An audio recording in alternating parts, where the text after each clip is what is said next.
Good morning and welcome to the officials from the Trinidad and Tobago Securities and Exchange Commission and the Ministry of Finance. My name is Devendranath Tanko and I'm the chairman of the Public Accounts Committee. The Public Accounts Committee has a mandate to consider and report to the House on A, the appropriation accounts of monies expended out of sums granted by Parliament to meet the public expenditure of Trinidad and Tobago. B, such other accounts as may be referred to the committee by the House of Representatives or as are authorized or required to be considered by the committee under any other enactment. C, the report of the Auditor General on any such accounts. And D, whether policy is carried out efficiently, effectively, economically, and whether expenditure conforms to the authority which governs it. The purpose of today's meeting is for the Public Accounts Committee to conduct an inquiry into the audited financial statements of the Trinidad and Tobago Securities and Exchange Commission for the financial years 2014 to 2018, to assess whether expenditure conforms to the authority which governs it, to examine the challenges being faced and the possible solutions to these challenges, and to assist the Trinidad and Tobago Securities and Exchange Commission in achieving the efficient delivery of services while ensuring that expenditure is embarked upon in accordance with parliamentary approval. Based on the issues identified, the following key stakeholders were invited to today's session: the Trinidad and Tobago Securities Exchange Commission, the TTSEC, and the Ministry of Finance. Please note that this meeting is being broadcast live on the Parliament's YouTube channel, ParlView, and it will be subjected to a delayed broadcast on the Parliament's Channel 11 and Radio 105.5 FM.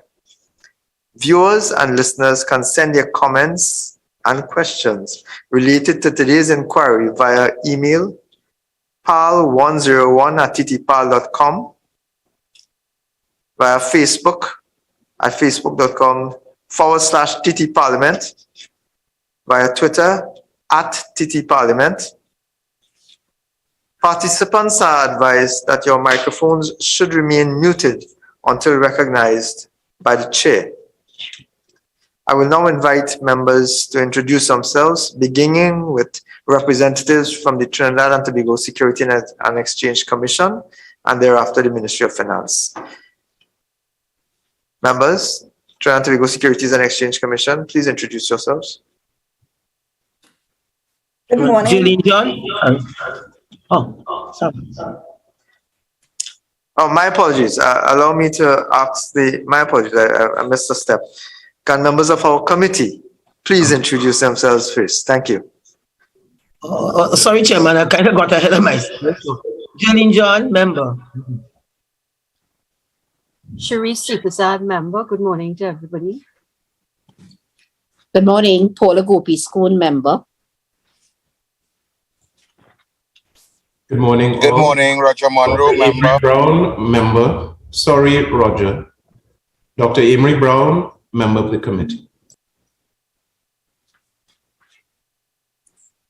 Thank you, members. I believe we have one member who will join us in a little bit. Oh, I'm sorry, you're here. Thank you. Welcome back. I know you had a little experience this morning. Welcome, member. Please introduce yourself. She has. Okay. Thank you very much. Members from the Trinidad and Tobago Securities and Exchange Commission, please introduce yourselves to your committee and the Ministry of Finance. Good morning, Chairman. Good morning to everyone. I am Enid Zephyrin, Chairman of the Board of Commissioners of the Trinidad and Tobago Securities and Exchange Commission. Good morning, everyone. Imtiaz Hussain, Deputy Chairman. Good morning, everyone. Lister Lucilio, Acting Chief Executive Officer. Good morning, everyone. Rachel Sim-Seeley, Chief Legal Counsel. Morning, everyone. Sean Ramjatan, Manager of Finance. Morning, everyone. Sugrim Mongol, Manager of Policy Research and Planning.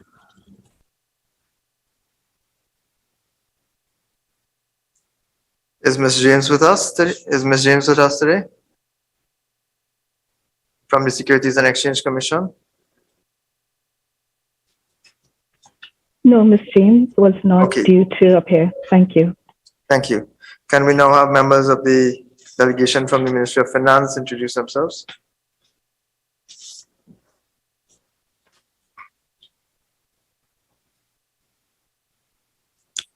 Members of the Ministry of Finance?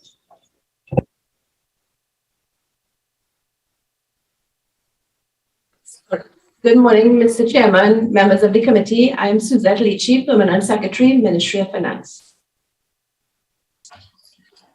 Good morning, Chairman and members of the committee.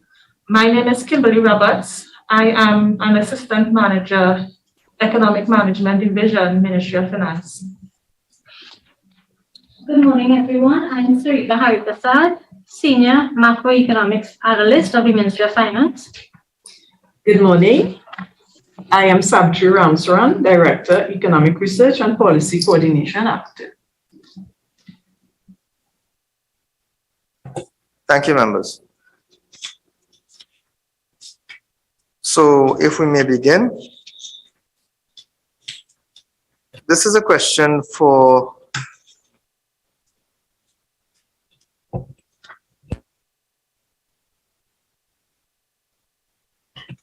I want to invite the members of the the Trinidad and Tobago Securities and Exchange Commission, the chairman, to make a brief opening statement. Thank you very much, Chairman.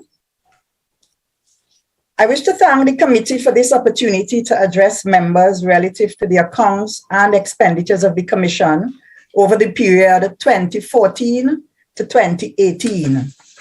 The Trinidad and Tobago Securities and Exchange Commission is governed by the Securities Act, Chapter 8302, which establishes our mandate and sets out our powers. As a regulator of the securities industry, the TTSEC discharges functions inclusive of the registration of all securities and the securities in the capital market, including those entities, the conduct of inspections, market surveillance, enforcement of contraventions of the Act, and investor education activities. The TTSEC has been carrying out these functions since its establishment in 1997, making this year our 25th anniversary of operations. Mr. Chairman, I thank you again for the opportunity presented to the TTSEC to appear before this committee, and we look forward to addressing your questions and providing clarity on any of the issues. Thank you. Thank you, Madam Chairman. I want to invite the Permanent Secretary from the Ministry of Finance to also make a brief opening statement. Yes, thank you again, Mr. Chairman. And very briefly, I would say it is the distinct pleasure of the Ministry of Finance to appear before the committee. We have provided what we believe to be comprehensive responses to your questions, and we are available to provide any clarification or further information that may be required. Thank you. Thank you very much, Madam Permanent Secretary. I want to begin by congratulating the SEC, the Trinidad and Tobago Securities and Exchange Commission, for a substantial amount of information and detail that was provided in your responses to the committee's questions, questions asked by the Secretariat of this committee. I think a lot of information was provided. I also want to congratulate you for the detail I saw in your financial statements, especially in 2019 financial statements, although that is not within our immediate remit. But the 2019 financial statements, I thought, was an exhibition of that should be copied by other entities coming before this committee, especially given the detail it provided in terms of the activities being conducted by the TTSEC in regards to its work plan and with specific detail with regards to each individual line item in its work program and in its schedule. I think it was a phenomenal document. That being said, I want to ask what when is the end of what is your financial period? When is the end of your financial period? Madam Chair?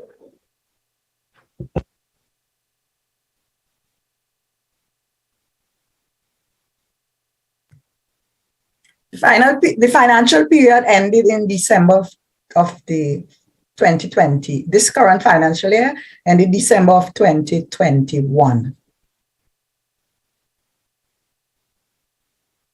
So your financial statements are not September to October, it's calendar year to calendar year? Yes, Chairman.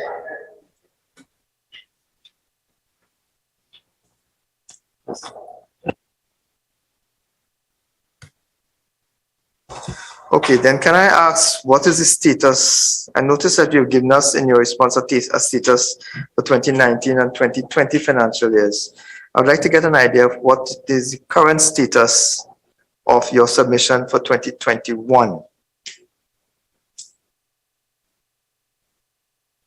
The financial statements for 2021, Chairman, have been submitted to the Ministry of Finance. Can I ask for a date, ma'am? Just so that we can know when it's going to be proposed to be brought again. Chairman, can I just ask the CEO to speak to that date, if I may? The exact date?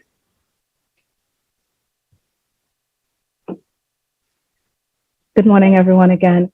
The 2021 financials are actually still being completed. We have signed off on it and it's with our auditors. We hope to get everything to the Ministry of Finance by within the month of May. We have reached the final stages of this submission. Thank you very much, Madam CEO Acting. The reason for me asking is on page 9 of your submission by issue 1, question 3. Your response to a question that was asked, and I want to read it just for the record. The most recent financial statements to be audited is financial year ended September 2021, and Deloitte is the external auditor, which is why I was asking about when the financial year ended. Is that correct still, or is that in error? Chairman, if I may just correct, the financial year actually ends in September. My apologies. Okay, so then that brings me to the other question, which is where I wanted to go. Clause 20 of the Act requires submission within 4 months of the financial year to the Ministry of Finance. So by that calculation, if the financial year ended September 2021, then the submission to the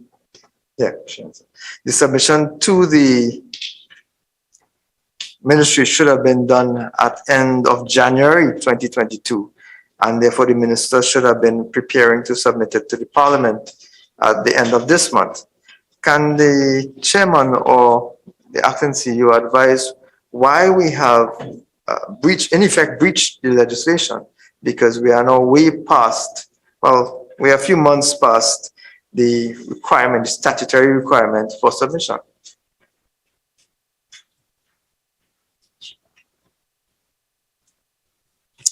Madam Chair or Acting CEO? Chairman, I will start. Actually, we were awaiting the management letter from the auditors, and there were some matters in the final opinion of the auditors that we were not totally in agreement with, and we had a little to and fro in with the auditors, and we have since settled on it. And actually, that's the reason for the delay.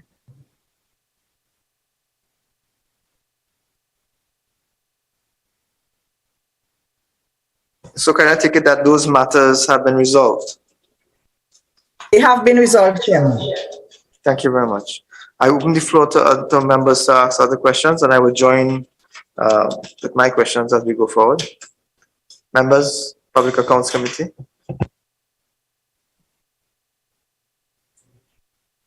Mr. Chairman. Chairman, sorry, Ms. Rapture, you go ahead. Me?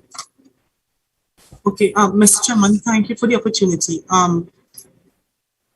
In Ms. Zephyrin, in her response, just note that there was some back and forth with the auditors.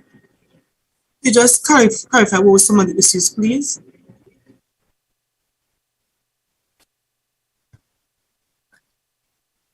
One of the main issues is the Commission had not received the management letter in connection with the audit.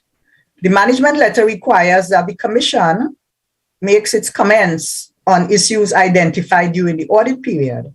And until that letter comes to the Commission and is discussed with the Finance Committee and approved by the board, we would not be able to sign off on those financials, because that is what tells the story coming out of the matters raised during the audit process. So that's basically it. And of course, that management letter would have included the issues that we were not totally in agreement with the auditors about, and which would have impinged on the nature of the opinion that would have been proffered for the financials. Just one other question, just to my clarity. So those issues that you were not in agreement with, you'll have come to a place where you could have moved forward, accepted the report.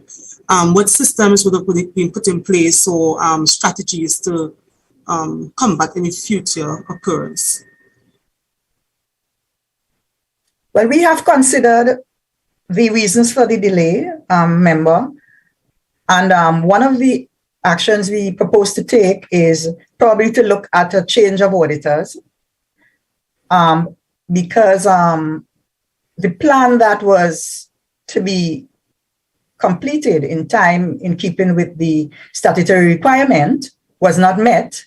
And we felt that, having considered all the issues around meeting our deadlines for the statutory delivery of the documents, that now is a good time as any to probably look at a change of auditors. In addition, member, there is always a question around the interpretation of some of the international financial reporting standards. And while the final determination is outlined in the IFRSs, what takes you to a place where you can agree on some of the determinations would always cause a to-in and fro-in, as I would call it, with the auditors before finalization. So that's where it's at. Thank you. I just want to build on that. This management letter would have come from what entity, ma'am? The management letter would have come from Deloitte and Touche, our appointed auditors. All right, so that's the management letter for 2021. Yes, Chairman. Correct? Yes, Chairman. You just indicated that there was a lot of toing and froing and required the need to shift away from the auditor because of the auditor's delay in providing information, so that's the basis on which you would have breached your statutory requirement, your statutory deadline.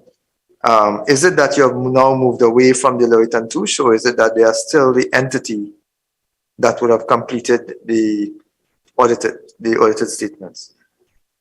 They would have completed the audited statements for 2021, Chair. But going forward, the board would have considered a submission in connection with the change of auditors for the present year. All right, thank you. Can you advise, just for completeness and curiosity, the time frame within which a management letter is expected to be provided to the committee, to your commission, sorry, so that you would have then been able to effectively ensure that you would have met the statutory deadline? I'm sure you'd agree that since you are a regulatory institution yourself, you would not want to set a bad precedent by breaching a statutory deadline. So the question is, when would you have determined that, well, two questions. When is the management letter usually expected so that it would facilitate timely preparation and finalization of the financial statements to be submitted to the ministry? And when in this instance was it determined that you were running late in receiving the management letter from Deloitte and Touche? Chairman, I will take the first question. The management letter is supposed to be submitted to the SEC in time to allow for its deliberation at the Finance Committee and for the board to look at the recommendations of the Finance Committee and agree to the submission of the financial statements to the Ministry of Finance. It's a working backwards, and as at the date that we felt we should have had the management letter, it was not forthcoming. With respect to the second question, for specific dates, I would refer to the CEO to respond to that particular date in this particular instance. Thank you, Chair. May I be allowed to do so, Chair? Absolutely, yes, ma'am. Thank you. Thank you. Normally, what we would look for it probably by the mid portion of January, which would be January 15th, around there. And from the end of December into the beginning of January, we were back and forth with the auditors to finalize that aspect. They did indicate to us that there were draft statements that they wanted to make, but the actual document, we did not receive that until sometime later on, past the statutory deadline date. So hence why we were unable to meet that deadline date. When we realized that that was the situation, we contacted the Ministry of Finance and advised them about this situation. Thank you, Madam Chair. I want to turn back over to other members of the Public Accounts Committee who may have questions for you all. Chairman, can I ask a question, a follow-up question? Yes, Member Sipasa. Is this the first time you've had issues with this particular auditor in getting the accounts prepared and so on time?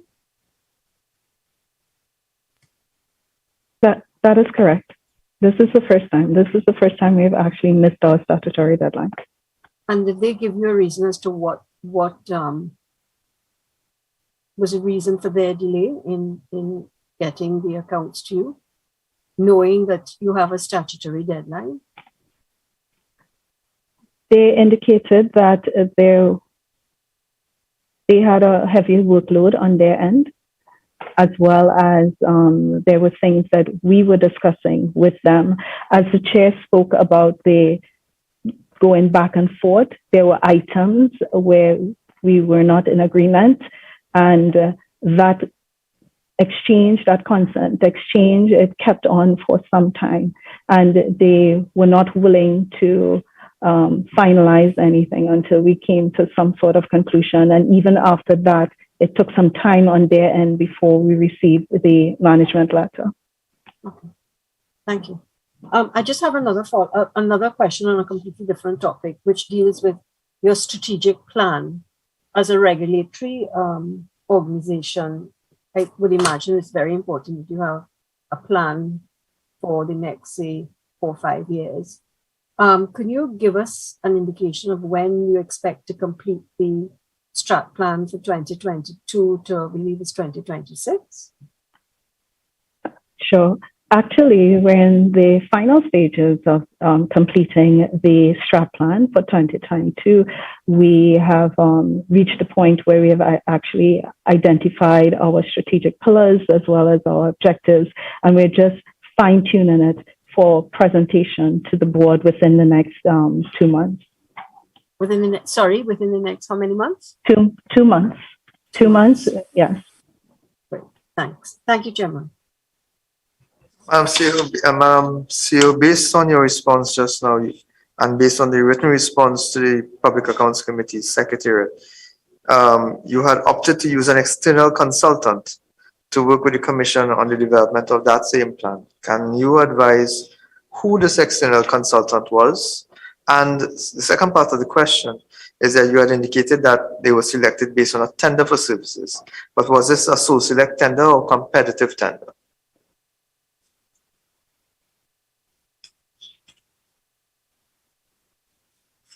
Sure. The company was DCCL, right? I'm going to get the full set of information in terms of who they are and what they do. And it was a competitive tender. It was not something that was a sole select tender. It was actually a competitive tender. And we actually invited 5 organizations to compete for that tender.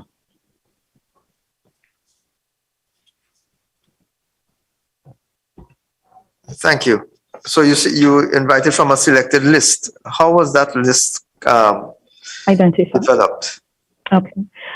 What we did, as we are regulators, and of course, sometimes it's a little different when you're engaging with consultants. They need to have an understanding of how regulators really operate because of the quasi-government, the quasi-judicial aspect of it. What we did is that we engaged with fellow regulators to determine what was some of the institutions and organizations they have engaged with in terms of strategic planning. We formulated a list from that, and then we went out and we asked for eight organizations for submissions at that point.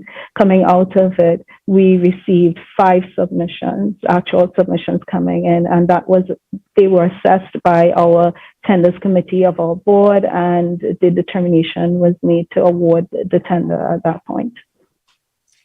Madam C, you would have dealt with various institutions before because you would have had several strat plans that would have been developed before. Why then was there a bit of a difference between how you proceeded now and what you would have done before? Or was there a difference? Is it the same way? Because now you're suggesting that you would have now had to go into conversing with other similar type of entities as yourselves to determine best fit. Is it that this was not done before, or is it that this, and therefore this is the first time, or is it that you are now fine-tuning our process? And that's exactly it. We will fine-tune in our process. Previously, what we did, we had open tenders where we went out to various institutions who have indicated or had indicated previously that they conducted strategic planning exercises with different organizations. In doing that, I would say though that the first time the SEC actually utilized a consultant in terms of developing the strategic plan was for the development of the 2014 strategic plan. And coming out of that, over time, we realized that there were some aspects where if the entities or the strategic planning consultant who was involved was a little bit okra in terms of what happens in terms of a regulator, certain things that we may not focus on where we would have more of a focus on. We saw that having someone who had that previous type of experience helped to make the exercise a lot more efficient, effective, and we were able to come up with a more complete response as well. Thank you very much, Madam CEO. Member Brown, you had your hand up. Thank you very much, Chairman. I want to begin by associating myself with those who thank the Commission for the extensive written submissions that have been provided to this committee that clearly would have reflected a considerable body of work. My question has to do with the Commission's role, critical role in helping to regulate our financial sector. And I want to ask about any external international reviews that are done on the operations of the Commission.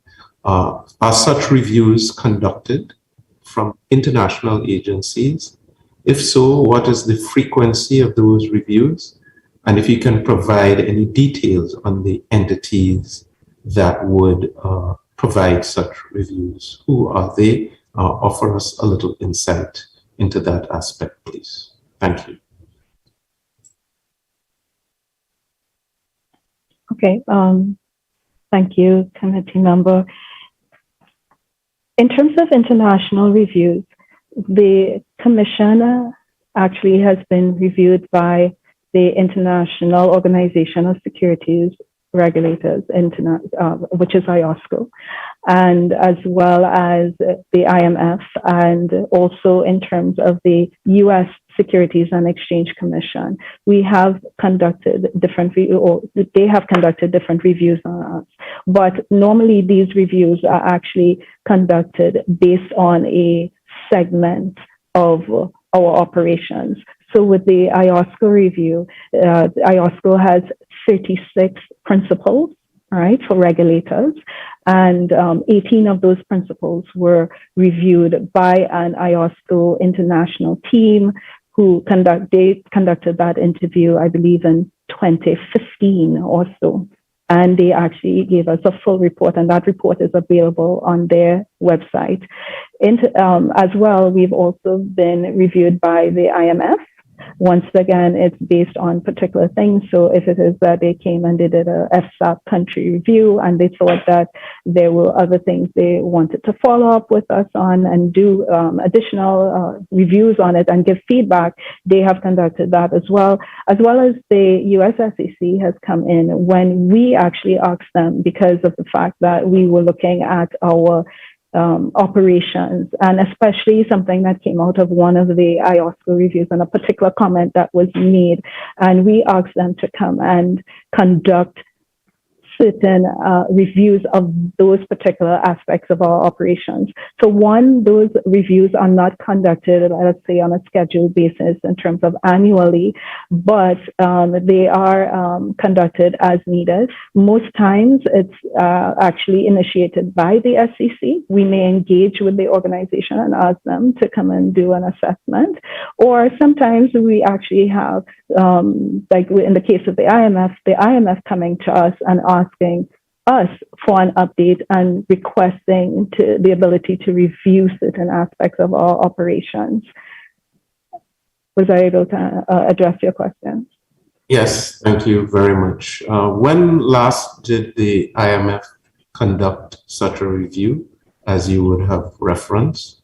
And are you in a position to share, let's say, what were some of the major findings and learnings, the benefits that the Commission would have derived from that particular exercise? Thank you. Sure. The IMF actually conducted a review of our operations as part of the last country FSAP, right? That was conducted in 2020, right? And coming out of that, what we were able to determine and learn that there were particular deficiencies within our legislation that we actually worked on, and we actually have some of them before the Ministry for Review, as well as in terms of they gave some guidance on some international best practices that they brought to our attention. Even though there were things that we were actually doing internally, they thought that we could beef up certain aspects of it, expand it a little bit more. So, and generally, those are the things. In terms of going into much more detail in the specific areas, what I can say is that one area that was of importance was the collective investment scheme or the mutual fund market. So, and that actually, the collective investment schemes, the CIS bylaws, is what we are in the final stages of completing in order for us to actually have it replace our current CIS guidelines as best practice. Thank you very much, and thank you, Chair. You're most welcome. I want to turn over now to Member Paula Gopiskun. Thank you very much, Chairman, and good morning to everyone. And my question really would be on one of your more important functions in terms of the public understanding the securities industry, the benefits, the risks, and the liabilities associated with investing in securities. And I would have looked at the fact that in 2009, when you did your baseline survey, the indicators were not so very good in the sense that they knew that there was a Securities and Exchange Commission, but as to what or how it functions or how can they benefit from it, I'm not sure that it looked very good. And then I looked again at the survey, which I think you reported on the 2015-2016 National Survey Research Findings, which I have to say looked a lot better. And then, of course, I saw where you did some interventions with secondary schools. I think it would have been 4 secondary schools. I still don't think that our public is sophisticated enough in terms of if I were to ask you, are we a sophisticated investment public? I'm not sure that we would rank very high. But you can tell me, what are the markers?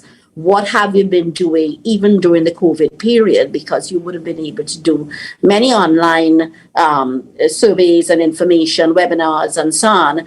But how would you rate us as a sophisticated investment public? And what are you, and who do you benchmark yourselves against? And where are you going in terms of an improved public sophistication in investments?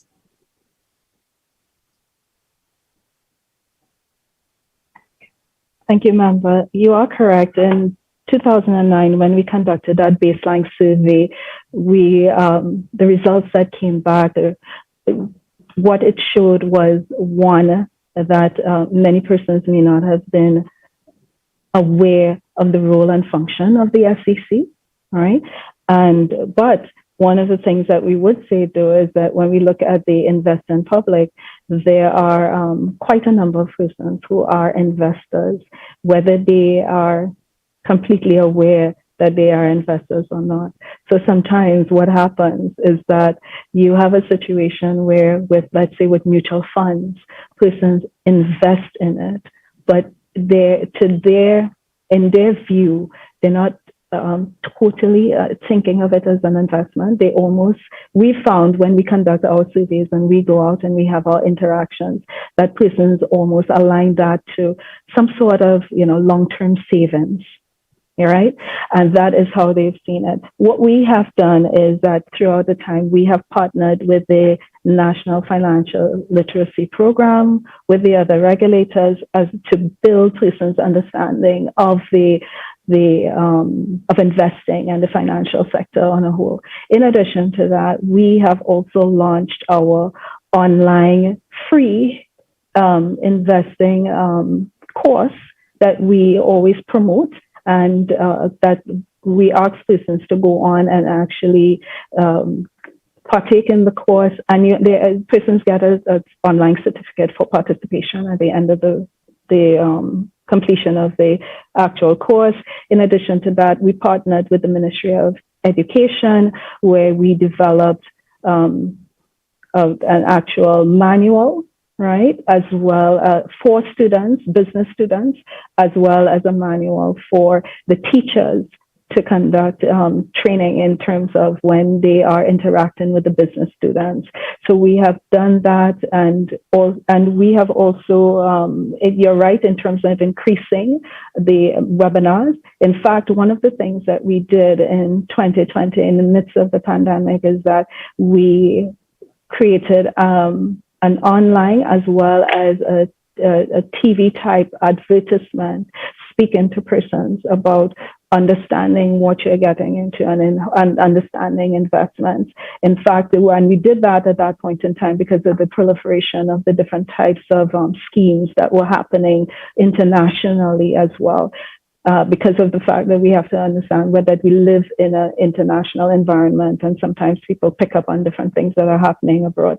We also in 2020 into 2021 rebranded our investor education program in that we, of course, between 20 and 2021, when we would normally actually go out and conduct these, sessions where we are interacting with entities, with, different jurisdictions. One-on-one, we were not able to do that.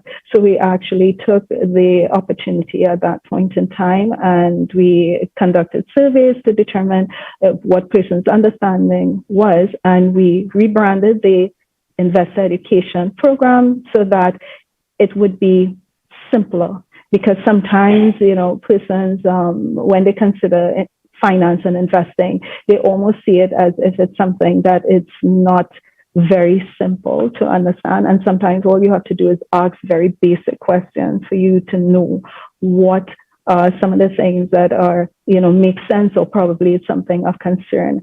In addition to that as well, we also in 2021 launched our investor protection app.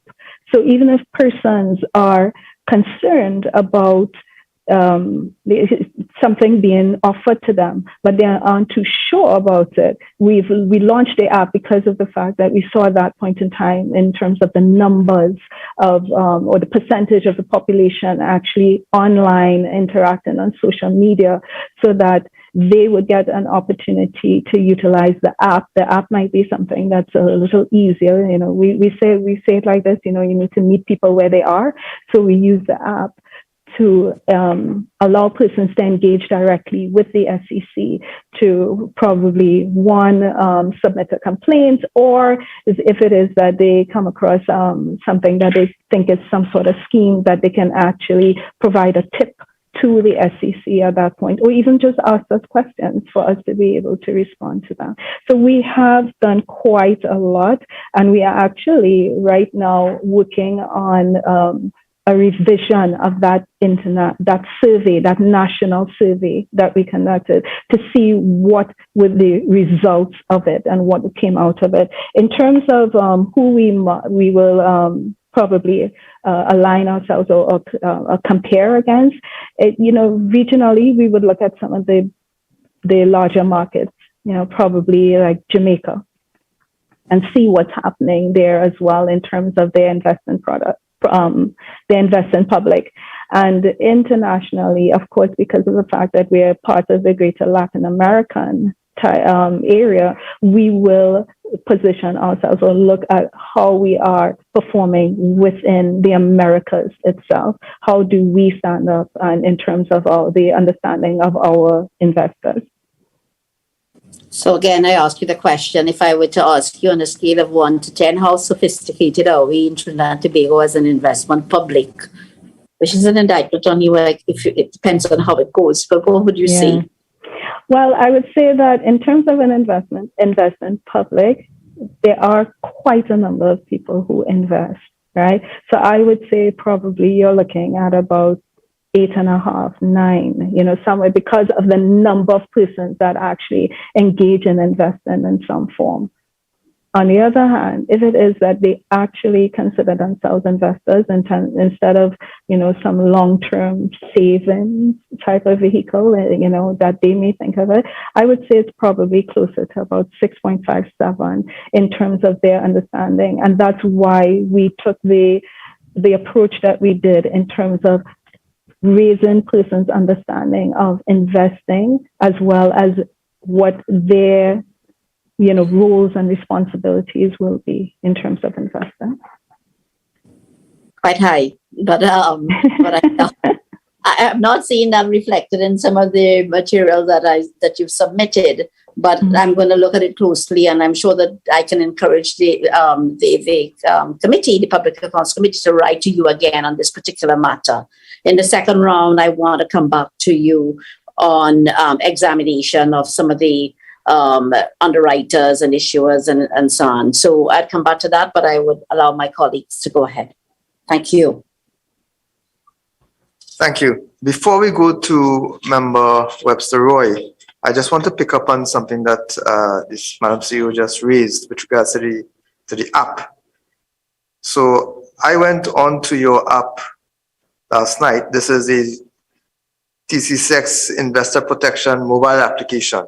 I went onto this app last night in an effort to see how user-friendly this is to members of the public who want to raise and lodge a complaint about accessing the app. And if I had a complaint, what is the method that I would use? On that app, you have a drop bar that is listed as lodge a complaint. So I hit on the drop bar, and then there is a brochure, how to complain. Now that brochure is broken down into several parts: investor education, get answers and tools, actually lodge a complaint, and useful links. 3 out of those 4 listed items under the brochure, which tells you how to complain, is not functional. So that is an issue of concern for me as well. Now I understand that you need to reach out, and I think it's a credible, commendable thing that you are using the apps for social media access for regular individuals, especially as it concerns lodging a complaint. However, there's a concern that I have that the app is not fully functional.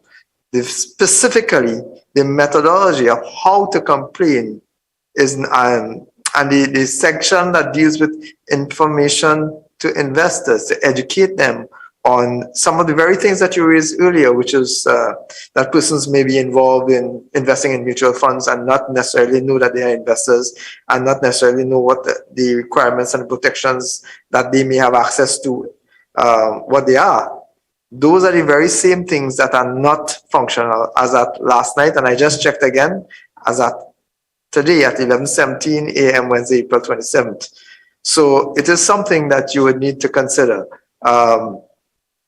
It may be a hitch in the system, but because this is an outreach program that you are going into, it is a critical tool that, if used right, especially given some concerns that were raised last year and the year before about some nefarious types of activities in SUSUs, etc., that are coming up that may need regulations and examination. And the need then for you to receive complaints. You had indicated that no such complaints had been received from the SEC at that time. But now you have a process where the complaint mechanism is missing components, and therefore members of the public who may want to lodge a complaint may not have the opportunity so to do. So with regards to the app itself, I'm lodging a complaint that the app itself needs to be fully functional. It's missing critical components. That's just for noting at this point. Thank you for that, Chairman. As you were saying it, I actually went on my phone to see, and I think I may have to follow up with you because I'm able to connect. But thank you for that, and we will keep on top of it and ensure that it's constantly working. It's one of the things that our communication department looks at. Thank you very much.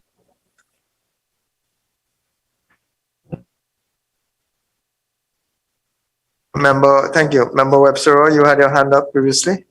Yes, thank you, Mr. Chairman. Just wanted to piggyback on some things that Member Kopi School raised, and it's about the outreach to schools.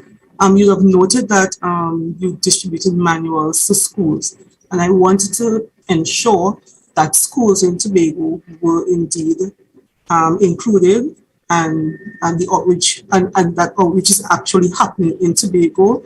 The other concern I want to raise is around the app, because I tried to access it and I thought it was because of my location in Tobago. So I was quite happy that the chairman would have highlighted the issue, because in terms of outreach, some of my communities and some of the communities in Tobago would not have consistent, reliable access to internet.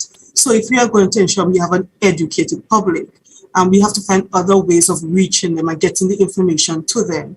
So I wanted to know, apart from the app and apart from the manuals distributed to schools, what other types of outreach have been done specifically for Tobago and for Tobagonians to benefit? Thank you.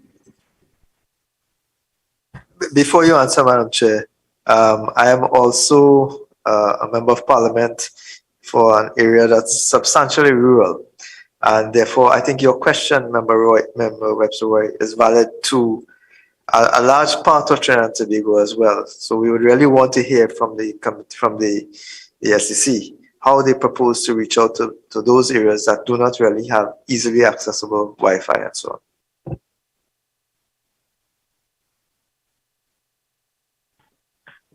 Thank you for those questions. In terms of us with our outreach programs, the online access or the online options that is just one segment of it.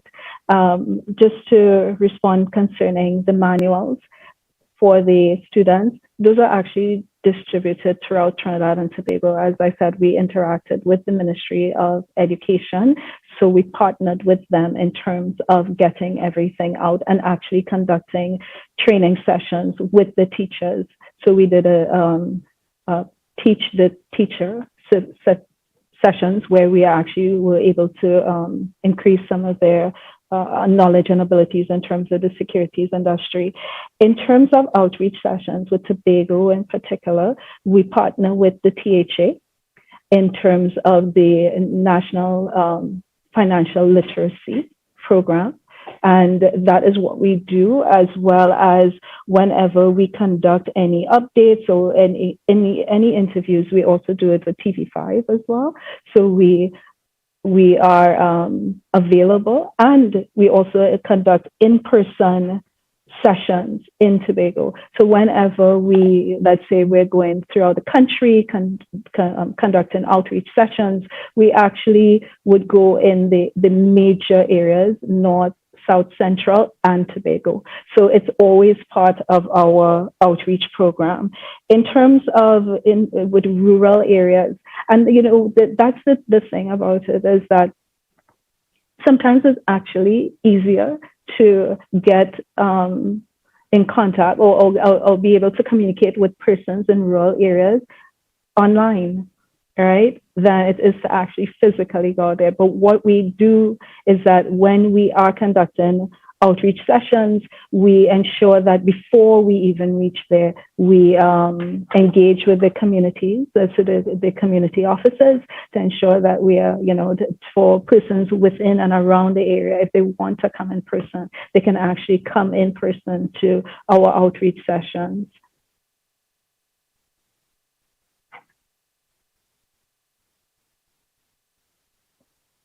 Thank you. Okay. Yeah, I just want to before I turn over to the others, just to go back to the app itself. I noticed that the app requires a specific amount of information, which includes people's email addresses, etc. Is there any provision at all for registering a complaint or a suspicious type of transaction via whistleblowing, independent and anonymous whistleblowing? Is there any provision in the app or in any one of your mechanisms for lodging a complaint for facilitating anonymous whistleblowing? We have an area in the app that speaks to submitting a tip, right? Normally we ask persons for information so that we can verify information or to be able to even understand exactly what were some of the issues surrounding the tip. At this point, I mean, we do ask for the information, so we don't leave it completely anonymous, but we do have an area if persons just wanted to submit a verbiage, a sentence on the issue, that they can do that and forego some of the other areas within it. So it will ask for it, but it's not necessary for persons to, they will have to put something in, but they can use that they can actually put in information, but we wouldn't have to come in and verify it afterwards if it is that the person puts within the sentence itself that they rather remain anonymous. Thank you. Maybe you should consider actually adding a block that says anonymous, rather than hoping that somebody will lie and then you can't necessarily trust what they are saying because they start with a negative, start in a negative direction.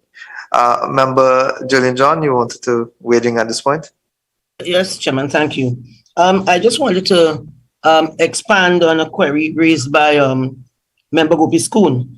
And I think the acting CEO's response was with respect to what the performance relative to maybe the outreach to investors, and the response was 8.5 to 9 in terms of giving a rating. Now, by and large, as you said, these are more institutional investors where you will have a pool of people, whether it's a pension fund, a big pension fund like TNTEC used to be, I don't know what it's like now, is that you will have a committee investing on behalf of the wider employee body. But with respect to the day-to-day personnel there, I don't believe the outreach is as robust, or that people really have a consciousness relative to that. And I think now more than ever, people really need to have some idea where they can put their money, scarce or otherwise. In addition, I think in one of your material, I was seeing Fintech mentioned, but the new financial instruments, I think there is need to go out there with some kind of what you call it, training or awareness campaign, because some people see the new instruments as a way of getting in on the action, right? And it may be a good thing, it may not be a good thing. And I think that is where your body such as yours come in to guide these kind of thinking or initiative, or to assist people, because you can be seen as neutral, as a regulatory body. And the last thing I want to say, in looking some time ago at the participation on the stock exchange, it was still very thinly traded. And I was looking at how you raise money, and the revenue figure was much lower than the expenditure, of course, but that's not the reason for the question. I have been wondering, in terms of an outreach to the small and medium-sized enterprises, a real robust approach now, particularly with the way they have been impacted by COVID, and the cost of financing for them is so high. Maybe the stock exchange may not be a bad idea to get on, and that will help them in terms of regulating, in terms of streamlining their businesses, probably bringing in new talent, and certainly raising income at a cheaper cost. I don't know if you all have been looking at those things, how you expand the number of firms traded, because this is a very active country in terms of entrepreneurship. We have a lot of people who like business, but how do they take it from one level to the next? Because a lot of these small businesses have no money anywhere to call upon. So maybe if the next step is the stock exchange looks a little more attractive, more approachable. That might not. I'm sure you have heard that before, and perhaps you all have been looking at these things for a long time, but maybe now is a good time. Thanks, committee member. I would say that the stock exchange has been looking at this for some time. The SME tier on the stock exchange, I believe, was launched sometime in 2013, somewhere around there. And ever since, there were some outreach via the stock exchange, even in terms of the interaction with the SEC, in terms of the requirements and the registration, etc., that was conducted. In terms of this, though, I know that recently, I believe the Minister of Finance would have announced that there were new incentives that were going to be considered for SMEs, actually trying to list on the SME tier. One of the things as well is that the stock exchange is actually revamping that aspect of it. And in terms of listing on the exchange itself, generally we found that when the SEC, we were just doing our independent discussions with some SMEs, is that the persons found that the reporting requirements and all of that, they found that it was excessive for them, right?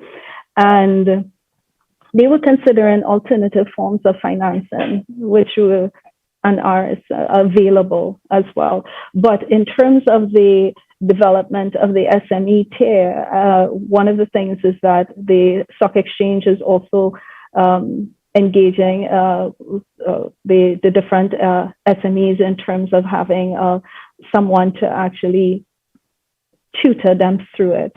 So they will have an actual person who is expert in the field, working with them to get them properly listed. And this is something, and you are correct, the capital market is a good area in terms of looking for financing. So that is one of the areas that is actively being looked at as well. In terms of some of the things that you would have actually raised concerning the Fintech, new financial instruments, there are internationally quite a number of new things that are available. Our market, though, we are actually in a joint regulatory innovation hub with the central bank as well as the FIU in terms of reviewing those types of fintech type products. So we are working collaboratively on it because some of these products actually, they may cross the remits of the different regulators. So you may have let's say an e-money type aspect of it, while on the other end, it also has a securities type aspect associated with it. So that is something that we have done. In terms of getting the public on top of or understanding what is actually involved and asking these questions, and so when they're looking to invest in these products, they know what to do. One of the things that we did is that jointly the regulators came together in 2020 and even in 2021, and we issued a joint statement. So when we saw that we were getting some of the information coming back from the market that persons were not they did not completely understand some of the products that they're seeing bandied about, that so we issued a statement, especially along the lines of cryptocurrencies and understanding what's involved with cryptocurrencies, and especially where we had situations where particular firms stated that they had regulatory approval, we refuted that publicly as well, so persons would be aware that these particular entities did not have that prior approval with us. In terms of the performance aspect, when I gave the rating, I was speaking about in terms of in terms of the level of investment and with the general public. So it's more that when you look at it, and if I was to be specific, there are quite a number of persons within the country that actually invest in mutual funds, quite a number of persons. And hence that when you look at it and you look at the statistics, it is a high number of our public that are actually, for all means, considered investors. So that is what I was looking at. And that's why I said that on the other hand, in terms of the other rating, for them to completely understand their role, the role of the different, I would say, registrants on our end or non-registrants that they may get involved in terms of providing them timely information, being able to respond to their questions, all of those things. These are things that we are trying to build up through our investor education program. So you will see along the lines that we actually say to persons, ask ABC, ask questions, beware of fraud, as well as contact the SEC. So it's a work in progress. Yes, it is. And there are things that we are working on. And that's why we assess what the output of it would be, just getting feedback in terms of the literacy, financial literacy levels within the country.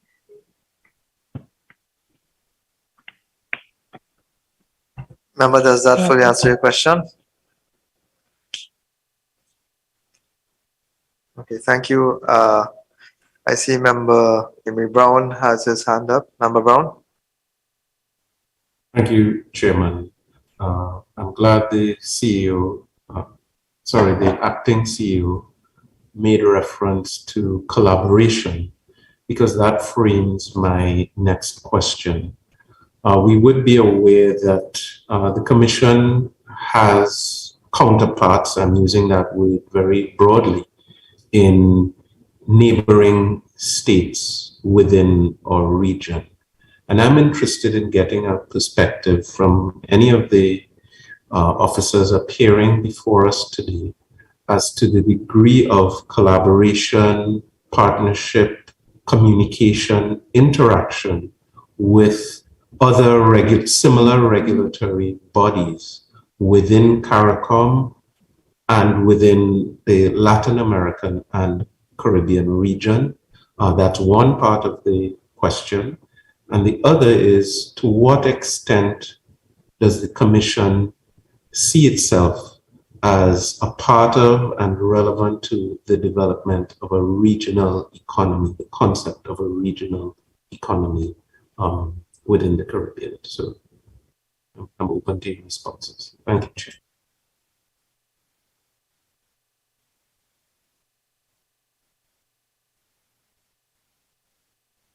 Okay. In terms of the counterparts in the Caribbean, actually, we are part of the Caribbean group of securities regulators, all right? And as part of the Caribbean group of security regulators, we meet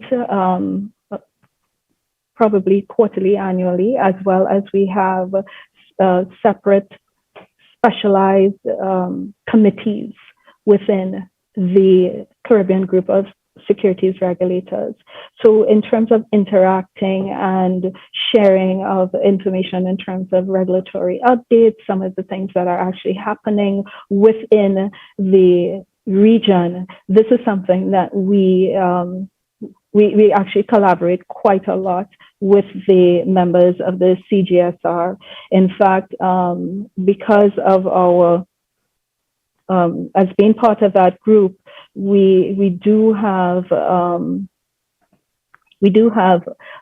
ability to share particular information, but via the IOSCO, which is the international one, MMOU, or the Multinational Memorandum of Understanding. Okay, so once we are signatories on the MMOU, each of the regulators have an opportunity to be able to collaborate with the highest level of confidentiality as well.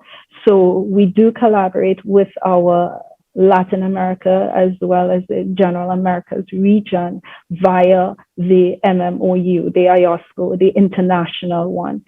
So that is what we actually have in place. In terms of a regional economy in the Caribbean, because of the fact that the Caribbean is made up of the different member states, something like that actually will have to come from a government type level. But on the other end, in terms of what we do look at, we look at the cross listings across the different regions. So where we have cross-listed entities that may be listed on the Jamaica Stock Exchange, the Barbados Stock Exchange, the Eastern Caribbean, us, what would happen is that we would actually collaborate with the members of the CGSR to collectively keep track of things happening across the Caribbean.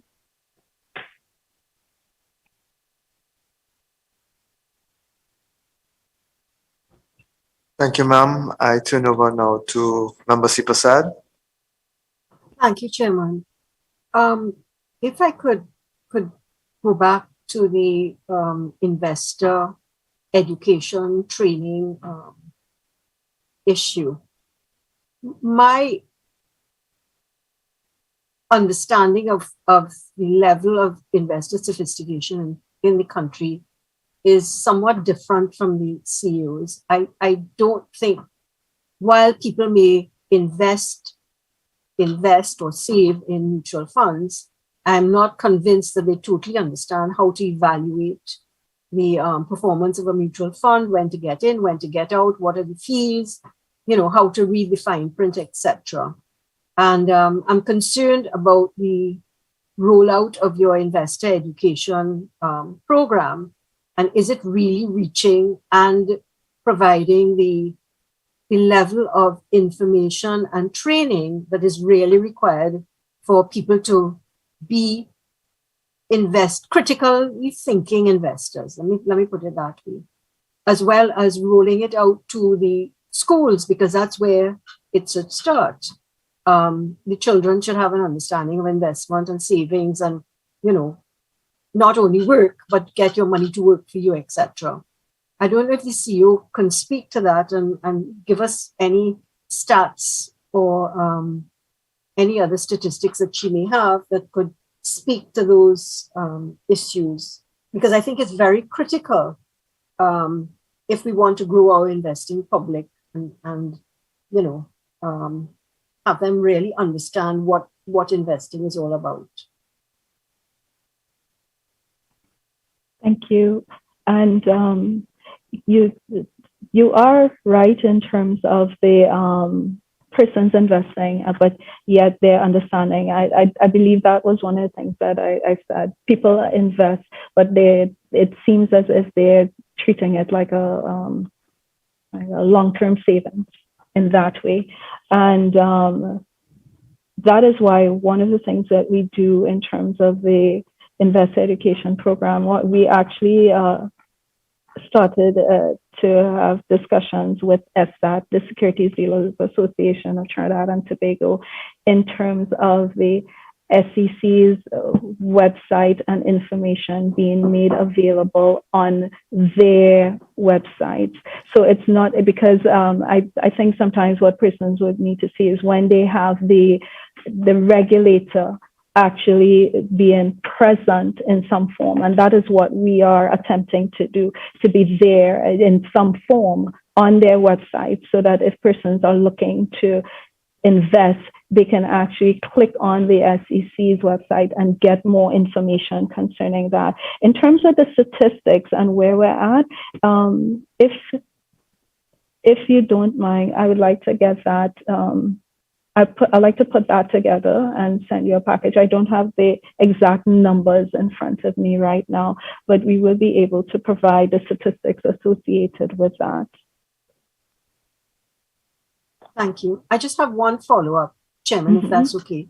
Cryptocurrency is something that I am doing a lot of research on, and I'm wondering what the SEC is doing in terms of educating people on the benefits and the pitfalls of cryptocurrency, because people are investing in cryptocurrency in Trinidad, particularly younger people, and I don't know if they really understand what is involved and what high risk investment this is.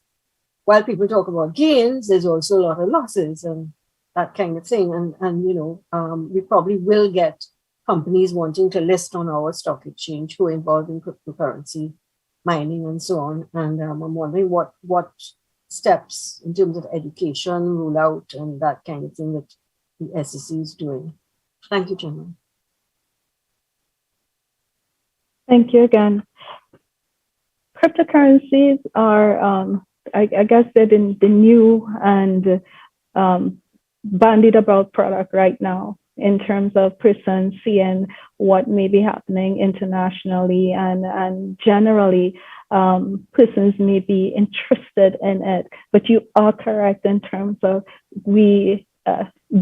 persons may not completely understand what's involved in terms of the cryptocurrency and the volatility that, especially based on the type of cryptocurrency and what it's actually pivoted against. So in terms of investor education, you are right, there are different types of cryptocurrencies. And one of the things that the SEC did when we realized that this was something of interest is that we actually created we have a separate investor education website. And on our investor education website, we created a Fintech pledge, right? Where we asked persons to go on and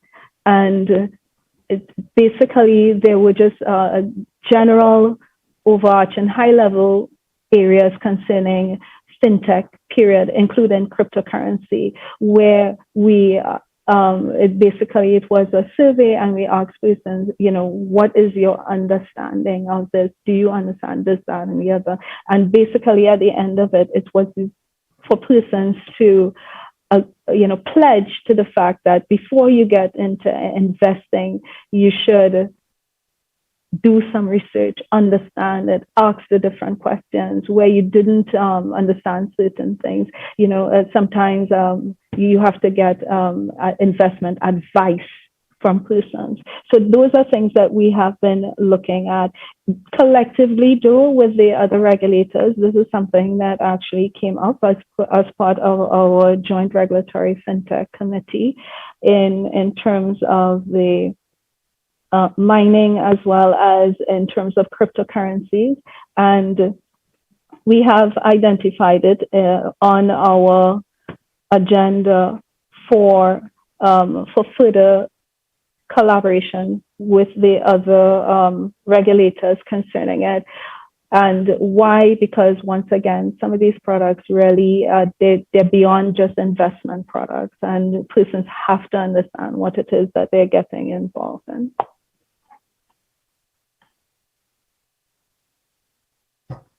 Thank you. Do you see a rule for the SEC, the Trinidad and Tobago Stock Exchange, based on the question that was just asked and answered?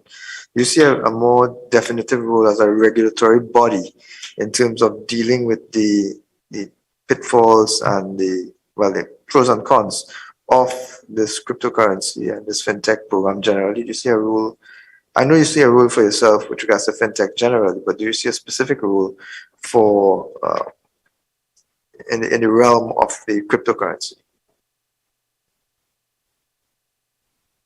In terms of cryptocurrency, because of what's involved, and you have that it's a trading aspect of it, you can almost see that it can actually be traded on a crypto exchange, and that will actually fall directly under the regulatory remit of the SEC. At this point, we have not developed a framework in terms of the regulation of a crypto exchange. But one of the things that we are looking at, and I'll tell you one of the reasons, when we actually developed our fintech framework, we sent out a survey to the entire population to ask, what were some of the key areas that generally persons were interested in, and the crypto exchanges did not come up at that point in time. So we actually focused on the development of other types of regulatory oversight and ability on our end. Now, in looking at things, we are reviewing and revising as part of our strategic plan what the SEC's basically what our approach is going to be concerning, especially some areas, not only in terms of cryptocurrency, but also in terms of sustainability and sustainable finance and etc. So those are things that we are looking at as part of our upcoming strategic plan in terms of the development of the regulatory powers and the abilities of the regulator to have proper oversight of these particular items. Thank you. I want to turn over again to Member Gopi Schoon, and then we'll take questions from Member John. Yeah, thank you very much, Chairman. Chairman, I fell off a little bit just now on account of the internet, but so I hope, I'm not sure if it was asked, guide me if I'm asking something that was already raised. And really has to do with offensive securities activities. And one of your functions, again, is to ensure that these are kept a note. And I'm well aware that you do inspections and examinations of brokers, underwriters, issuers, investment advisors, and self-regulatory organizations. How often, how effective are you? Are you seeing good results in the sense that have we minimized or brought to note offensive securities activities within Trinidad and Tobago? Thank you. Thank you very much for that. At this point, I just want to hand over to Mr. Mungo for him to answer that question. Thank you. Thanks. So the TTSEC will register all securities that are being issued within Trinidad and Tobago, and we would review a number of aspects in terms of due diligence, what the security relates to. So we will not allow anything that would be considered offensive to be registered. And we also advise the public that anytime you are making an investment, to please ensure that it's registered with the TTSEC. We see this in ads on television. We see this on publications within our newspaper. We write weekly in the newspaper. So this is one of the methods in which we keep offensive securities at a minimum, if not at all, being within our jurisdiction. Now, persons can invest in foreign securities outside of our jurisdiction. They can add it to their portfolio. They can build a foreign portfolio. If they have that appetite to go into something a bit more risky, it really is up to them to take on that risk and reward. The higher the risk, the higher the reward. And if they want to go into that, we really wouldn't be able to stop them because it's their choice. And normally it's more the sophisticated type of investors we see building those foreign portfolios. But when it comes to securities being issued in our local jurisdiction, we ensure that all the checks and balances are there to ensure it's not an offensive type of security that will cause harm to our investors. And also, all our reporting issuers are required to make disclosures to the public. They are required to provide information in terms of their annual reports, how they are performing, if they are able to service their debts. And this is a requirement in the legislation, and they comply with that also.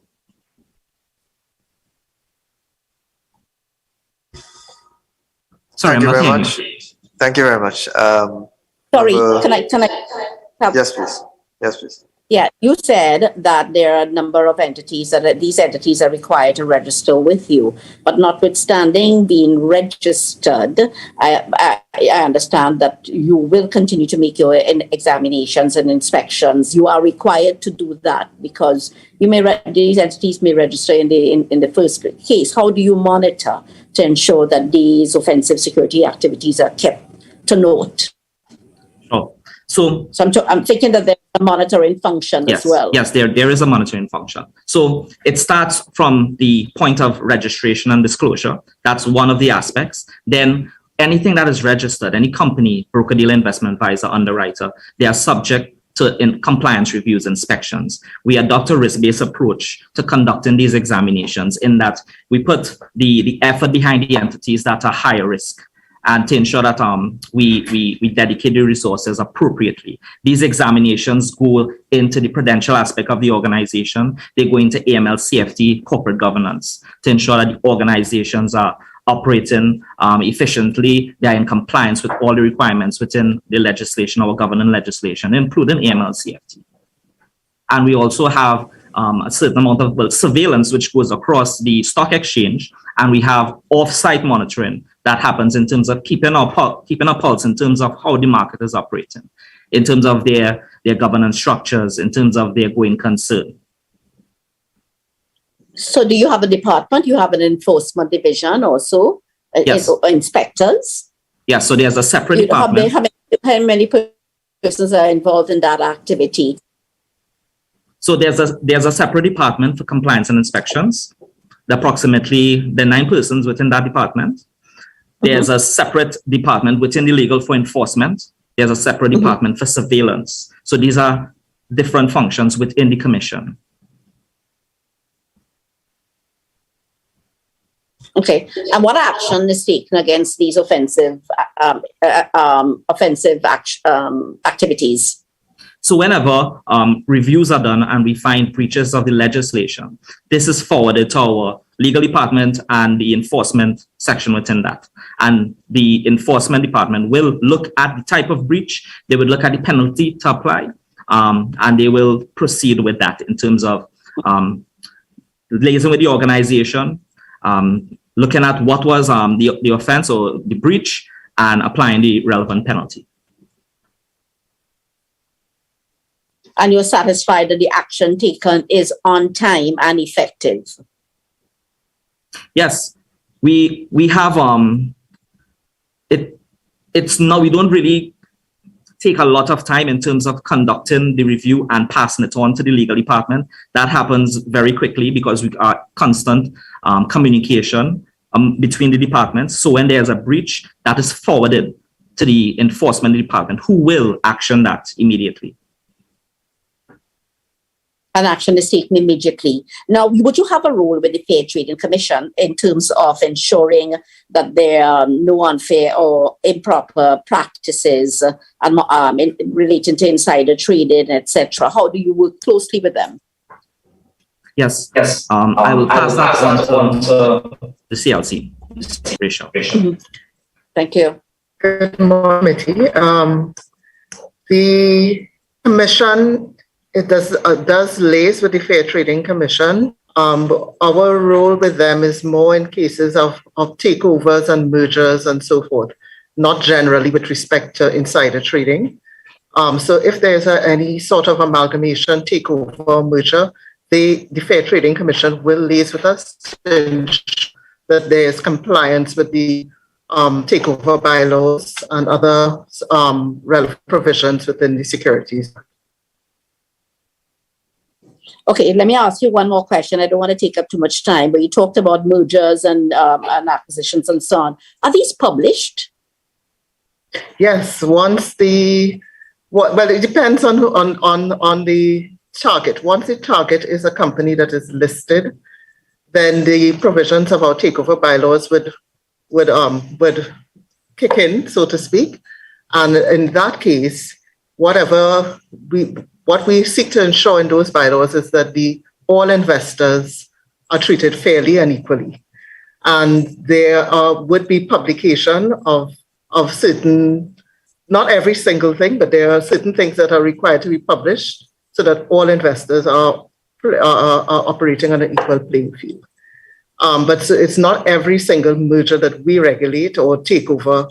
If the target is not listed and so forth, it may not be applicable. The bylaws won't apply.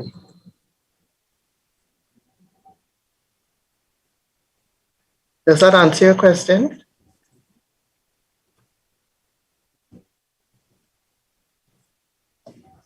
Okay, thank you. We will move on to Member John.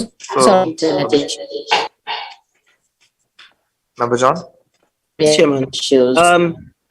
My question comes from on the submission paper from the commission, name as issue 8, payables and other accruals. I'm now trying to find it here. Payables and other accruals. And that is paid. Sorry? I even wanted, because I want to question you a little bit more about tech market. Sorry. I'm sorry, we have an interruption from someone. I thought, is Member Gopi's going finished? We have moved on? Yes, Chairman. I'm not sure. Are you hearing me? Are you hearing me? Because I know I'm having internet issues. Are you hearing me? I think you are having internet issues. Now we are hearing you, ma'am. Okay, I'm going to just, if you don't mind, I'll make one final question that related, and then I'll stay quiet because I don't want to interrupt the day's proceedings. But again, with regard to the whole question of protecting the integrity of the securities markets, where are you in terms of insider trading and that kind of the monitoring of insider trading? Tell me what your role, and are you active, and etc. with regard to insider trading in particular? Okay, so I think I will attempt to answer. The Commission has provisions in our Act for insider trading. Some of the departments that my colleague, Mr. Mungle, spoke of would monitor, and actually we have a market surveillance department that will actually look at the daily trading reports coming out of the stock exchange, and if they see any anomalies, they would flag these, and we would then be able to look at that. We would also monitor, we require under Section 136 of our Act that insiders of a company would file reports every time that they would do trading in that particular company. We could monitor through that as well. And generally, we rely on sometimes on tips, complaints, or any other such means of getting information. Once we get that information, gathered either through the Compliance and Inspection Division or the Market Regulation and Surveillance Division, our Enforcement Division would then, if necessary, we do a preliminary review, and if we see a basis for actually going further, we would then launch an investigation under Section 150 of our Act. And that is a very detailed sort of process where we would call in persons, interview them, They can be represented by counsel, and at the end of that process, we produce a report and then determine whether to take action. Now, some of these offenses can either be actionable in terms of criminal offenses, in which case we don't have that remit. We would then have to refer those matters to the DPP. And if not, we can also take administrative proceedings. And we have a whole procedure set out on our hearings and settlement panel rules, whereby we would hold a hearing and or the matter may be settled. Or if the report shows that there was actually not insufficient evidence to take any form of action, whether criminal or administrative, we can close the report and make a decision not to take any further action. So that is how we would but it's monitoring. But is effective monitoring and evaluation happening on all the time? Yes, it is constantly on a daily basis. Okay, good. Thank you very much. And thank you to for allowing me. Thank you. Thank you very much. Let us return now to Member John, please. Yes, Chairman. I'm sure maybe the CEO would have had an indication of where I was going, so by now would have found the item on the issue 8, payables and other accruals. What I'm looking at, it's because it's sort of it stands out because the assertion is made that ordinarily the Commission follows a normal cycle of settlement, which is about 1 to 30 days, with the exception of a long-standing bill for UDCOT. And the numbers, the figure is cited here, $656,630 for this move. Is it that there's some variation and that can be settled in terms of, and this is just sitting on your books as an outstanding payable? To you, Chairman. Sorry, committee member, I just want to hand this over to our manager of finance for him to address it. Hi, good day, members. In terms of the payable to UDCOT, there's no issue on our end. We are just having problems getting the bill from UDCOT to us because of, I guess, internal issues on their end with their rebilling and so on. So there is nothing's stopping them from billing us with regard to like internal complaints from ourselves for quality and so on. I don't know if that answers your question. Okay, so you have agreed that this is the sum, but is it in terms of UDCOT own internal, as I said, they are probably having a problem with their billing. Is it that they have a disagreement with the figure now? Or? Not a disagreement with figure. I think it's how they arrive at their final billing, because what we would have there is like a figure that we would have gotten from them. Yeah, okay. Budgeted for. Yeah, and we would have put that in. And we are awaiting the final billing with any modifications based on like overage or undervalue of the actual bill. Okay, so you are at the point where you tell yourself there could be some variation in this figure here, either under or just above. Correct. And you have decided where your latitude is, how much redundancy you have in your system? No, we're leaving that up to UDCOT to provide like a final bill, and then we'll make an adjustment. All right, thank you. Welcome. Thank you, Chairman. Most welcome. In your submission, that is the Trinidad and Tobago Securities Exchange Commission's submission, a question was asked: what were the principal risks associated with the pursuit of the TTSEC's mandate? And you indicated that one of the operational risks was the legislation to support the regulatory agenda. You had some concerns that changes needed to be made to the regulation. You cited some other issues later on in your presentation, which similarly required adjustments to regulations and to legislation that may have to come to Parliament. Can the Trinidad and Tobago Securities Exchange Commission, maybe the chairman or the CEO, acting CEO, advise whether those considerations, which are listed on page 15 and 16 of your submission, whether these considerations and proposed amendments to the legislation and to regulations have been submitted to the minister for his consideration and eventual bringing to Parliament? Chairman, I would like to hand that over to our Chief Legal Counsel, as she is more intimately involved with this particular matter.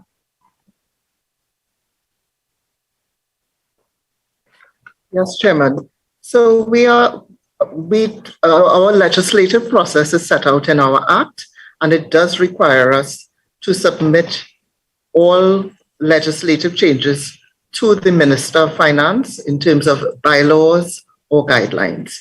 We cannot just do them on our own. We can't make changes without following the process set out in the Act.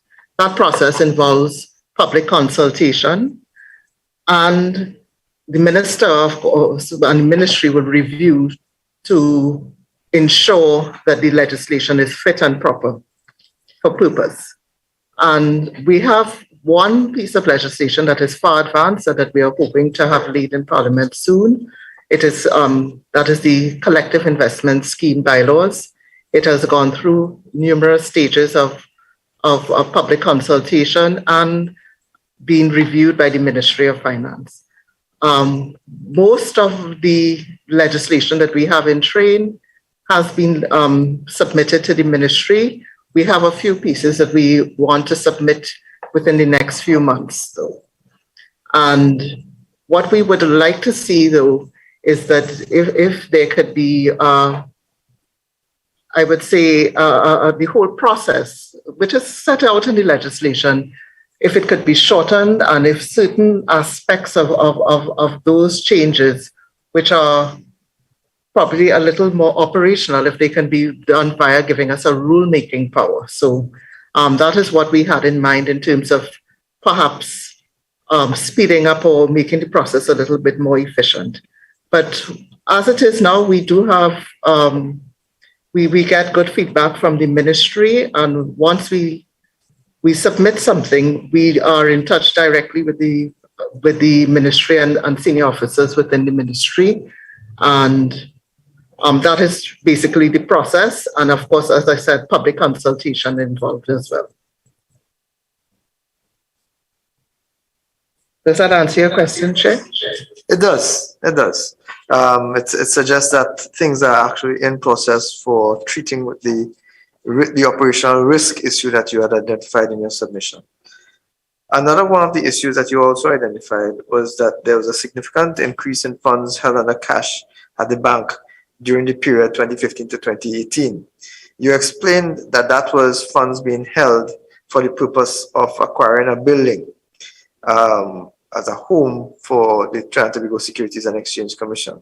Since then, you've moved into the buildings down at the waterfront. Is it that, therefore, this surplus is no longer relevant, or are you still pursuing a home separate and aside from where you are now for the Trinidad and Tobago Securities and Exchange Commission? Chairman, that is correct. We are still pursuing a separate building. Right now, we are on a 3-year lease at the Tower D, and the arrangements at the Tower D are short-term leasing arrangements. And it is in it's our intention, and it's something that we have flagged for inclusion in our strategic plan for the procurement of a new building separate and apart for the SEC. Thank you. I have one last question, and this relates to employment. I want to make it a little bit more general, though. I'm hoping the acting CEO not be the person to respond, however. And that relates, so my question relates to human resources, and it's specific. Are members of the staff who are currently undertaking the duties of other positions being compensated for same?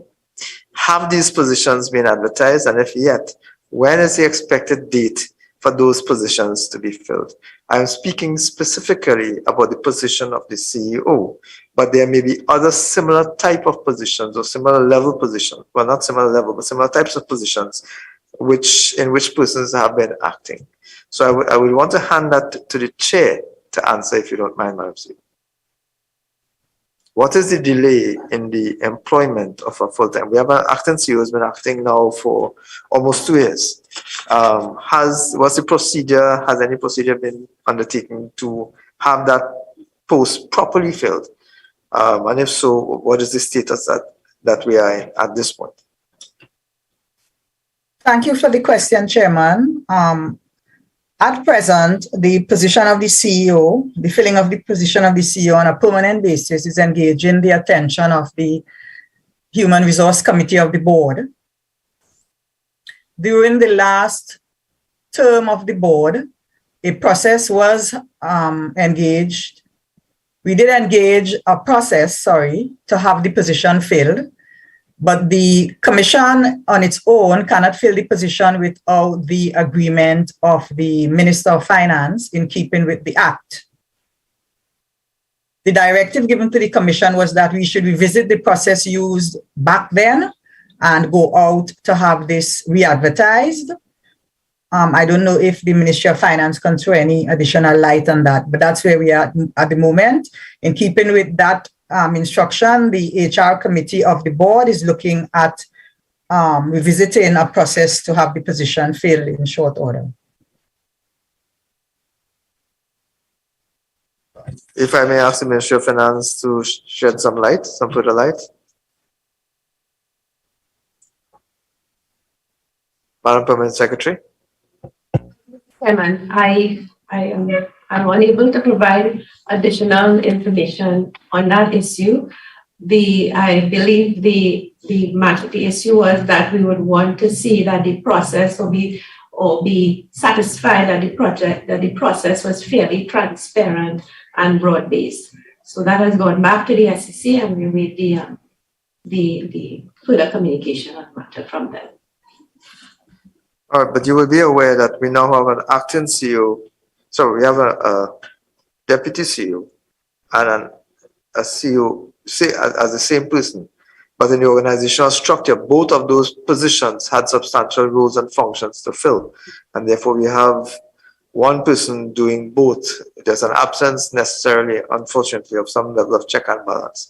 So some level of expediency should be put in place to ensure that this matter is resolved as quickly as possible. That's just a suggestion for both the chairman and the permanent secretary in the Ministry of Finance. I want to turn over now again to Member John. You had your hand up. I have a question here.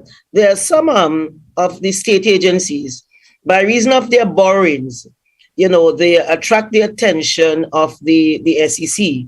I think it's sometimes they're in contravention of what they call Section 65(1) of the Securities Act 2012. And because they need to file annual statements with the SECs, based on whatever instrument they use to borrow, to raise financing.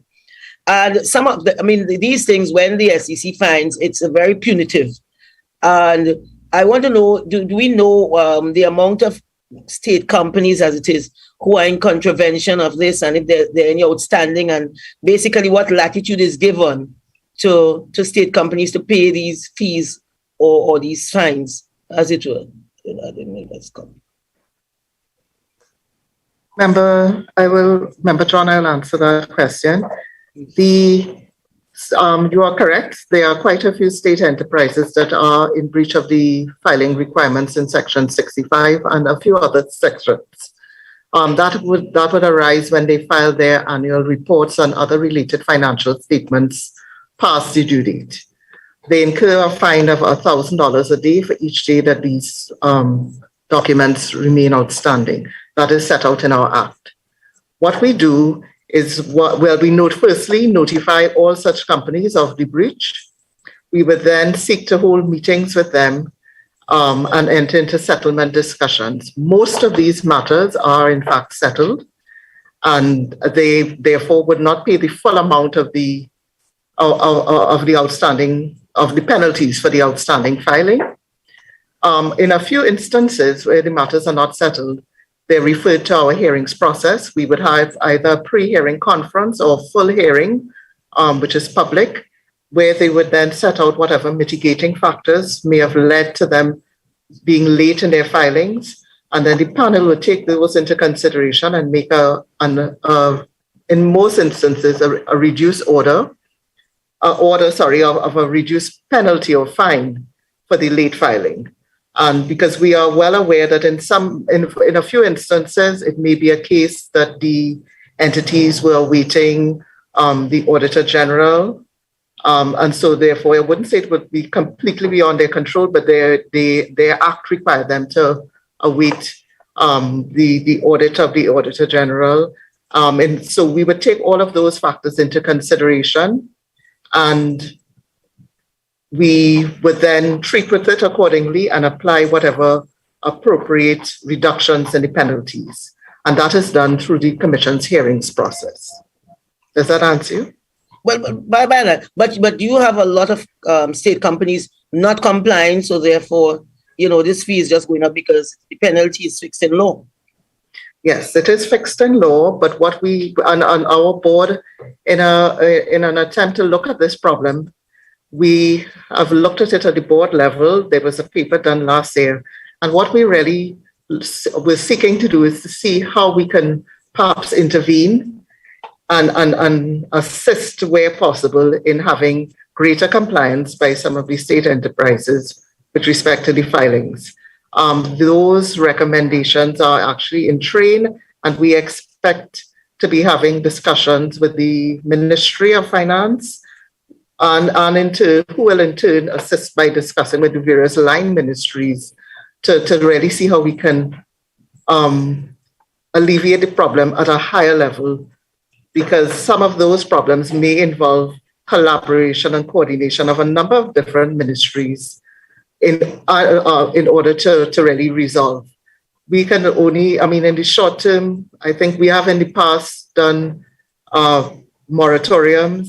They don't work on the long term though, because after the period is up, the non-filing continues. So we are looking at longer term solutions to the problem and seeing how entities within the state sector can actually become compliant with the requirements of the Act.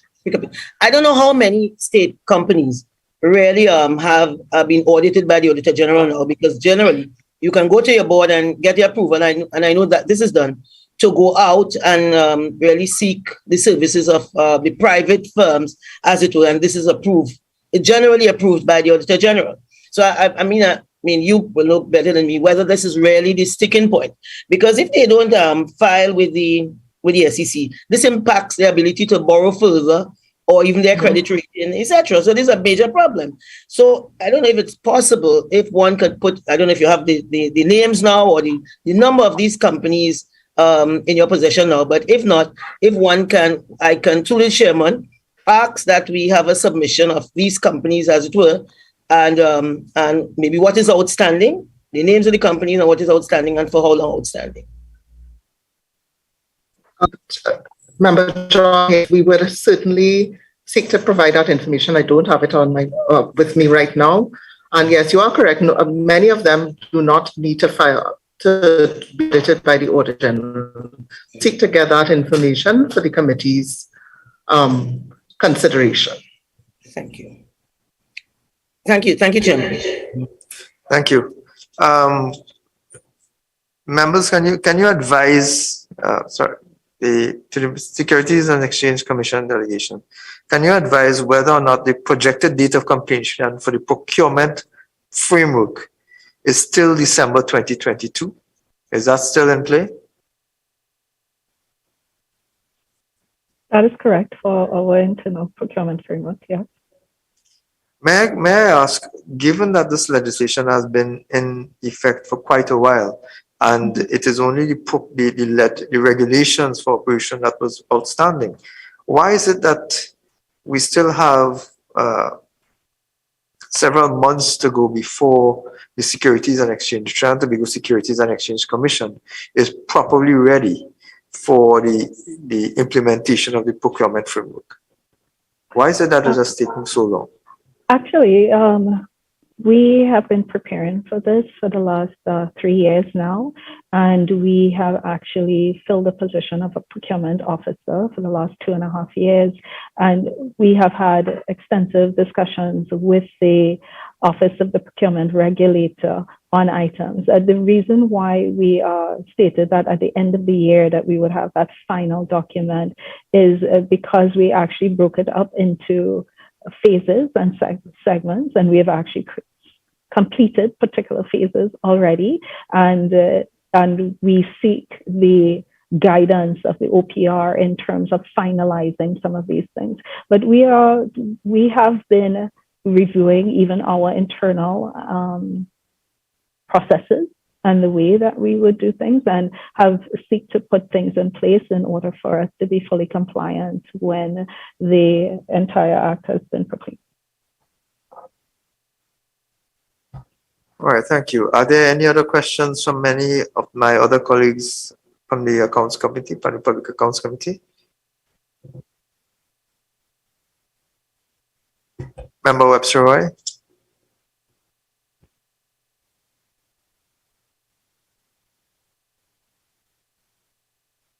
You hear me? Hi, sorry. Hi, yes, now we're hearing you, yes. Okay. My question is actually to Ministry of Finance, just final question.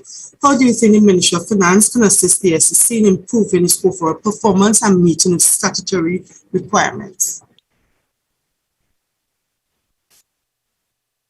Madam Permanent Secretary. Thank you, Chairman. Thank you, Member. The main way in which the Ministry of Finance can assist the SEC in meeting their statutory requirements is to be more responsive, to increase the responsiveness of the Ministry to the various interactions that we have with the SEC. The main part of the Ministry that interacts with the SEC is the Legal Department, or Treasury Solicitors Department, and our Economic Management Division. We are mindful that we have some capacity constraints, and we have been working to increase and expand. We've just completed expansion of the Economic Management Division, and we're currently working on increasing capacity at our Treasury Solicitors Department. We have interviews ongoing due to start next week on that. So that's the main area to be responsive, and we continue to work with the central bank and the other agencies on implementing the recommendations of the FSAP report as it relates to the SEC. And incidentally, it mainly has to do with the responsiveness of the Ministry of Finance. Thank you. Thank you, Mr. Chairman. Thank you, Madam PS. Member John, I see you still have your hand up. Is it that you have another question? No, Chairman, I probably didn't take my hands down. I need to take it down. Lower hand. Right, maybe slow. Thank you. Last one for any of my other colleagues on the Public Accounts Committee for questions. I do have one request from a member of the public on the website, and I want to give a few minutes to a representative from the Trinidad and Tobago Securities Exchange Commission to see if they can provide a brief synopsis of its functions, particularly how it protects members of the public. So this is a member of the public who is asking for you in a very brief couple of minutes to advise what your functions are and how you protect members of the public. This is actually in keeping with something that was raised earlier about the need for public outreach. And this is your chance for members of the Trinidad and Tobago Securities Exchange Commission to provide this opportunity today for provision of a brief synopsis of your functions and how you protect the members of the public.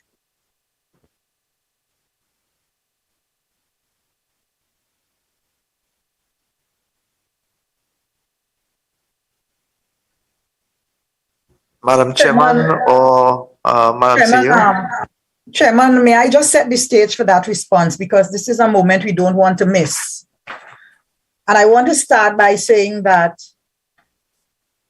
while the role of the Commission is to register securities participants, there is a thin line that we have to observe in that the Commission cannot provide a guarantee nor an opinion on the performance of a registrant or a security.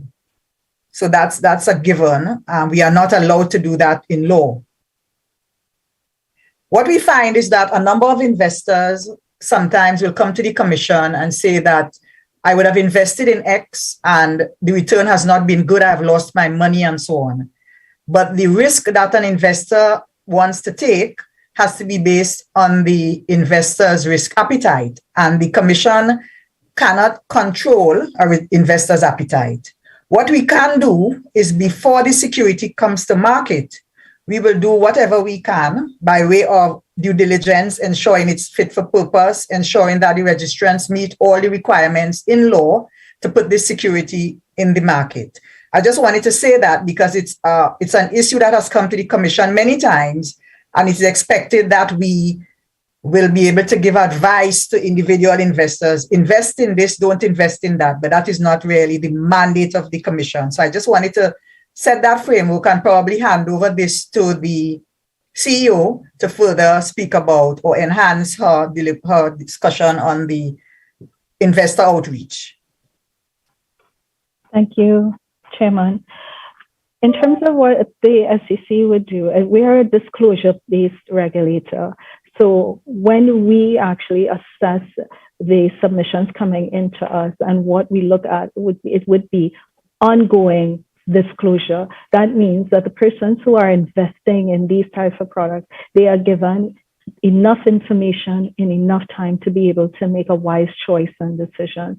The chair is correct. We do not get involved in guiding or stating what is a good investment or what is not a good investment because of the risk appetite of persons. And of course, within finance, risk and reward are connected, so higher risk, higher reward, etc. And we just ensure that persons have to have an understanding of what it is that they're getting involved in. And that is why you see when we do our investor education, that is why we focus on, 1, do you know what questions to ask? 2, do you have the right person around to be able to ask those questions too? It's case in point, if you're using a broker-dealer or investment advisor, the role of these persons they are supposed to be able to answer the questions when you bring it to them. And they're supposed to be able to break down the investment in such simple ways that anyone can understand what they're getting into. So that's another thing that we look at. We look at the content and the jargon that might be used. And if it is that we find that it is too technical, we ask for things to be changed for it to be a little clearer and easier for persons to understand. On the other hand as well, though, as I said, we do have the online systems available, and we have that online course.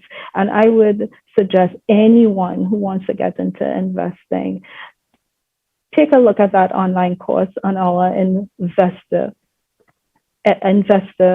education site, Investigate TT site, and go through it, because sometimes persons may actually think that they know everything about investing, and when they go in through that course, they learn something coming out of it. So one of the things we do, we would partner with the National Financial Literacy Program and provide the type of material and the expertise in order to help persons develop their investing knowledge. I hope that was able to address the question. Thank you. I think that was well done, and I thank you very much for the provision of a substantial amount of information in such a short period of time. I just want to remind you all to spend some time on that app to ensure that it's repaired and we have a little bit more access to the critical information contained therein. I want to, on behalf of the Public Accounts Committee, to thank members of the Ministry of Finance and the delegation from the Trinidad and Tobago Stock Exchange Commission, Securities Exchange Commission, the Trinidad and Tobago Securities Exchange Commission, for appearing before us today and providing a substantial amount of information in regards to its operations over the period 2014 to 2018, and in fact up to current. And thank you all very much for your presence today and for your continued commitment to provide additional information to the Secretariat going forward. It has been a true pleasure. I wish you all well. I also want to thank members of the viewing and listening audience on the television and on the Parliament channels and on Facebook for your presence today. And I hope that we have been able to provide some information in terms of how your monies are being spent and how your entities are being operated. And in particular, today, the Trinidad and Tobago Securities and Exchange Commission. I wish you well, and I thank you very much. The officials will now be excused. Thank you all so much. Thank you very much. Thank you.